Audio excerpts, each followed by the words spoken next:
Hey everyone, I'm Kalil with The Bottom Line, and today we are doing a special episode after last night's breaking news of Dave Castro being fired from the general manager of CrossFit Games. He was fired by Eric Rosa after an email was sent out. So we're just going to hammer out some of the details, what we know so far, and some of the ideas that our team at Morning Chalk Up is thinking about so far. On the show today, we have our CEO and founder, Justin LoFranco, and we have Tommy Marquez. Guys, it's been a crazy 12 or so hours. Yeah, I mean, I thought I was going to be going to bed early last night. I, finished the last episode of Hawkeye on Disney Plus and was settling in for my midwinter's nap. And, all of a sudden I got pinged. The article, and I'm losing my sight in my old age, so I had to make sure that I saw it correctly and kind of squinted. And then when I read that title, it's just one of those. I guess it's one of those moments like you'll remember where you were when it happened. I guess just because of the impact that it had, for sure. Yeah, I was a little bit surreal because I was like winding down. I was like, Tommy, and I'm in Central Time, so I was winding down for the night. It was like 10:15, and I got this text message from Dave, and I'm like, what? Like, it's not like Dave and I text very often, and so it was just kind of it was out of the blue, and I saw. I was like, oh, interesting, and then I was like, oh, whoa, very interesting, and I don't think I went to bed till about 2:30 Central Time last night, just because of trying to piece together so much of what's happening. So obviously this is moving super quick, and I think it came as a very big shock to anybody that was involved. One of the reasons it came as a shock, I think, is because of the timing of the announcement, which is 7 weeks before the Open was meant to kick off, and last week. Dave was on a camera, a video that was out on Dave's and the CrossFit Games and social media, talking about the games being, the Open workouts being done and then already programmed, and then I think it's clear reading into that it wasn't something he was anticipating happening, and that this kind of came out of the blue. So I think everyone's a little bit shocked at the news right now.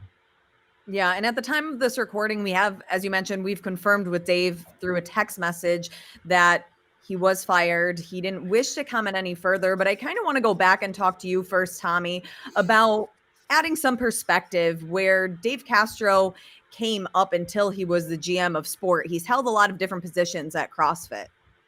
Yeah, I mean, Dave's history with the sport, begins at the beginning of the sport. I mean, he started training, I believe, under Glassman at the original gym back in Santa Cruz, and discovered it while he was in his previous profession in the military, and it became enamored with it, and went from just a regular old CrossFitter like the rest of us that fell in love with the fitness methodology to being a level 1 trainer, being on the seminar staff, being a level 1 flow master, becoming the director of training, to helping kick off the very first CrossFit Games, which took place at his family's ranch in Aromas, which is become hallowed ground. And then from there, his role as the co-director of training alongside Nicole Carroll became further entrenched. He became he was the head programmer of the CrossFit Games. He became the director of the CrossFit Games, and that position pretty much held for quite some time, although it went through multiple name iterations: director of sport, GM of sport, all of those things. But really, through it all, he was pretty much the leader of the sport side of the company, along with helping lay the foundations for the training department as well. What do you both think what are some of the initial thoughts that come to mind as you're sitting there late at night looking at your phone that Dave Castro has been fired?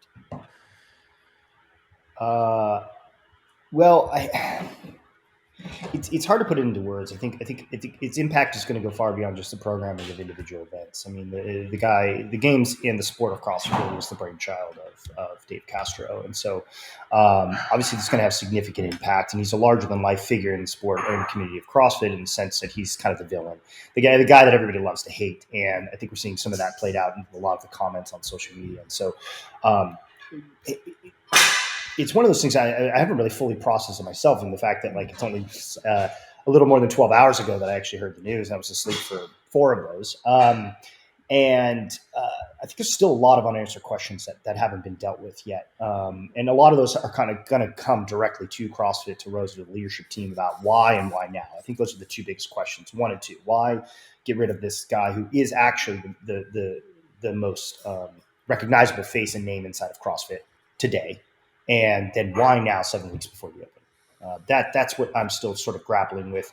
And I think the community is equally grappling with those questions that are unanswered. Yeah, and I would echo those sentiments as well. Like, I think a lot of us are still very much processing it. There's a lot of the finer details that we just simply don't know, and so it's not necessarily fair to speculate on those as well. But like the initial thoughts is, well, one, it's I have to be honest, and like my career in the last decade has largely revolved around the CrossFit Games and covering the sport and being enamored with the sport myself and diving wholeheartedly into the community and everything that's involved with it. And so, I would be lying if I didn't say that Dave was a huge part of that. And so with his departure now and him being let go, that is the departure of someone who has who has had a very large direct impact over the last, let's say, 14 years of my life, I'd say. So, naturally, you start to dive into all the different ways that impact was felt, and, just trying to process that as a whole. And it's just going to take time. It's hard to put that into words per se, because, as I've stated many times before in the past, I've dedicated my life to this community and this sport and this methodology. So it's just trying to wrap your head around it a little bit, because it is a significant departure. Since the change in leadership and Eric Rosa becoming the CEO, we've seen dozens of new hires, changes within the CrossFit space. Both of you working so closely within that space, did you ever see this coming and think to yourself, maybe it's just a matter of time? I mean, you see in a lot of different big companies with industries, with a change in leadership comes a whole new slate of employees. Is this something that people could have foreshadowed, or do you think that it's more shocking? Without knowing more about the details of why, it's hard to answer that question. But sure, I think that anytime CrossFit moved on from its original founder and brought in an entirely new executive leadership team that looked not only different in structure, but obviously different in the employee genetics and makeup. So I think with a situation like that, new GM coming into a team, they're going to evaluate the coach. They may give them a season, they may give them 2 seasons, they may give 10 days or 10 games and to make that evaluation. And we don't know really the metrics by which they were evaluating this decision. But I would imagine that the existing leadership there had some reasons for doing this, that they gave Dave an opportunity or a time frame to evaluate his performance and the direction of the CrossFit Games. And so without knowing any more information, as somebody looking from the outside, from the business perspective, I imagine they had some kind of, evaluative time frame where they said, well, we're going to look at this and we're going to say and make a decision. And they obviously came to their decision and made it. Mm. I think for me, the question of did I ever imagine this happening and did I ever think it would actually happen are two separate questions, Right. ultimately. And I also think you have to look at it from a couple of different angles. From a business perspective, I think the answer in both of those questions is yes, because if you have any understanding of how like mergers and acquisitions in corporate America works, or in any sort of company where new leadership is trying to effectively change a culture or anything like that, like this stuff happens all the time, every year, every week, every month, all over the globe. And now, there's also the understanding like, hey, well, maybe CrossFit has a slightly different vibe to it as a community and as a sport. It maybe operates slightly differently. But in that same regard, I have to lean on my own personal experience. Like I was taught a very hard lesson, was it 3 years ago, this past October 15th, that something that I never envisioned happening or ever thought would happen happened in the snap of a finger.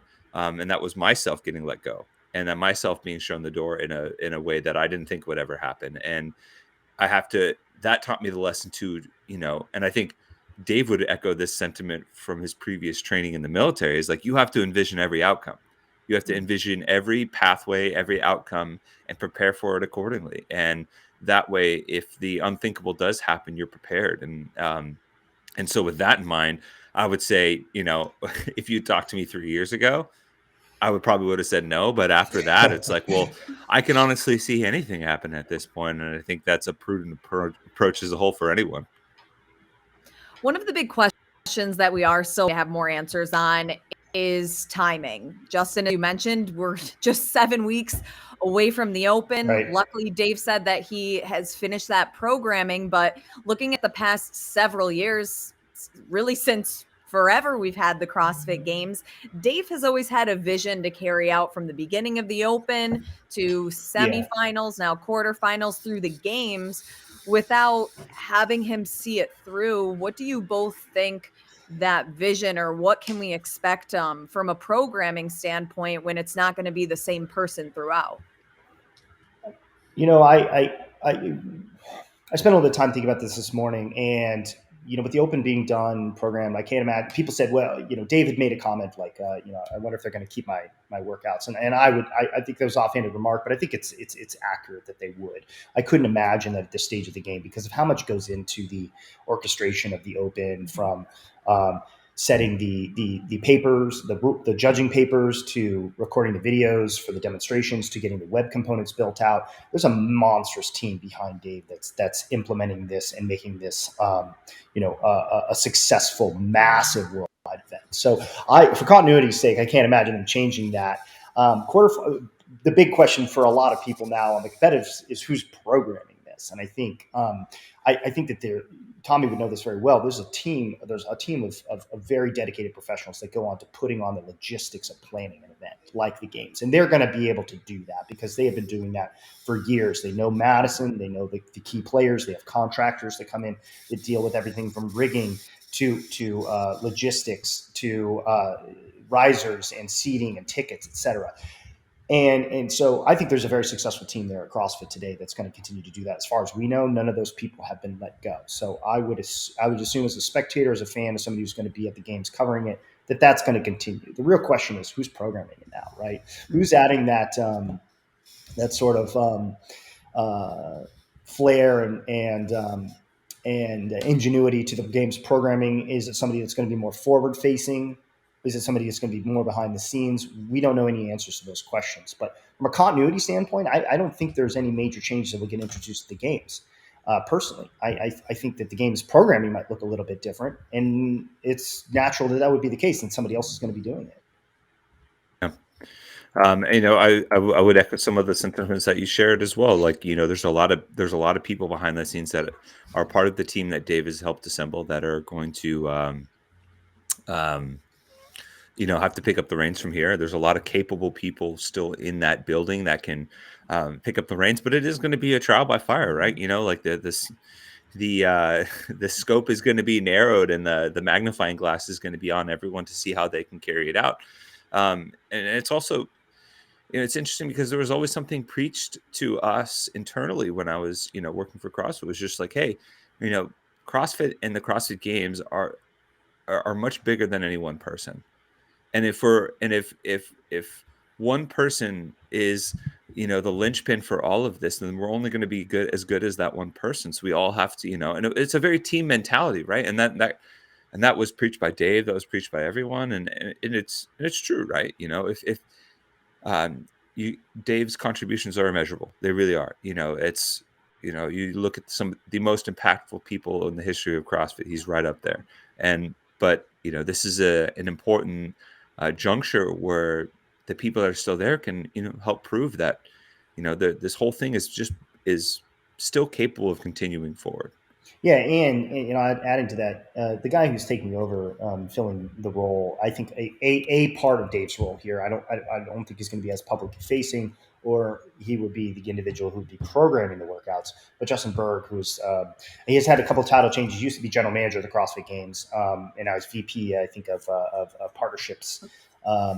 But is going to be moving into the VP of sport. And I imagine that the nature of that role will change as it was unique to Dave and Dave's methodology and ways of going about it. But You have somebody who's been on the team since 12 or 13, who's been involved at the highest level of the CrossFit Games. It's going to be taking over and assuming that role.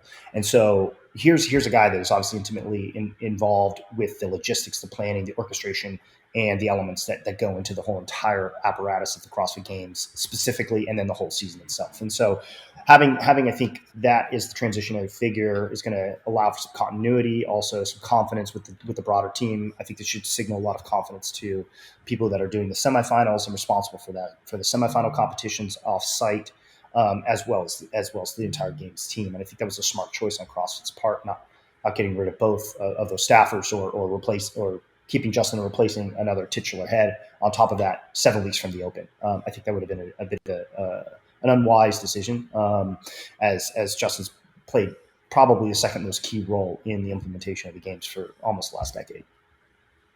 Without having many details, still a lot of stories that us ourselves are going to be telling over the next several days, weeks, and maybe even months. What would you each say is the bottom line of the facts we know so far?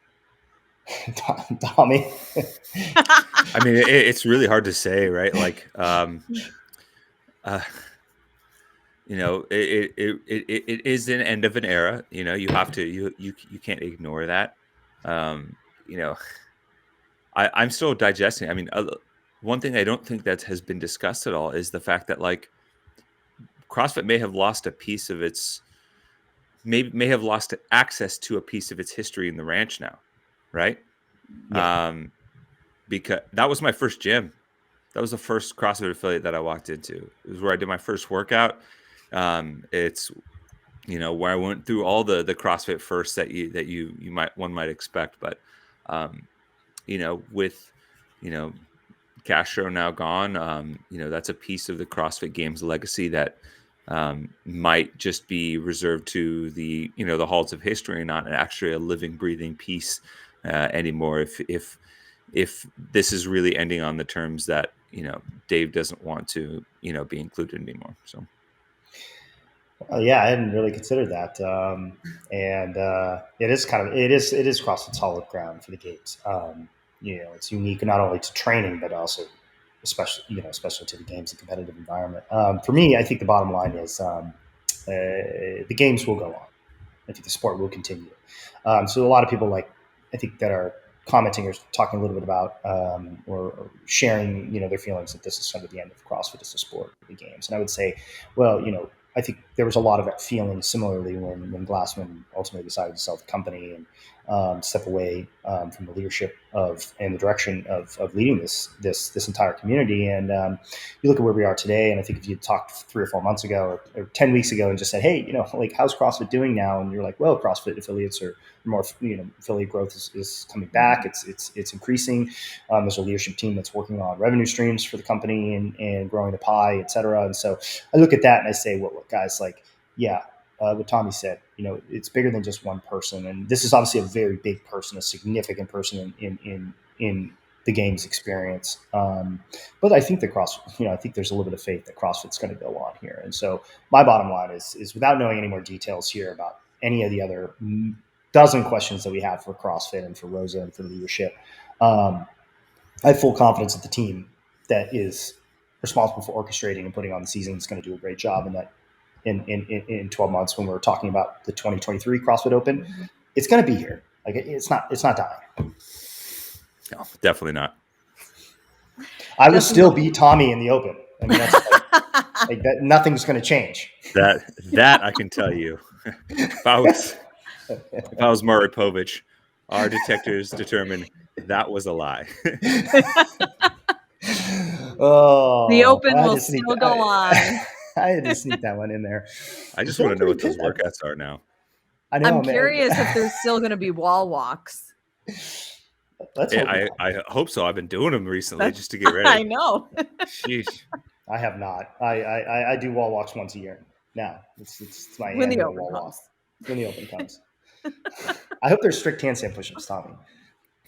Ooh. Tommy, you don't want Justin to program, do you? Yeah.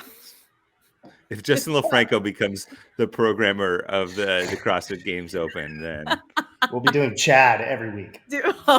Oh man, registration I think would then be down. Sorry, Justin. That's why I do what I do, not that. So Keep writing. All right, Justin, LoFranco, Tommy Marquez, thank you guys so much for joining us, giving us some of your input. And everybody, make sure you stay tuned to our Instagram account, Morning Chalk Up, and morningchalkup.com. We're going to have several stories as we get more details and unfold the breaking news. See you next time.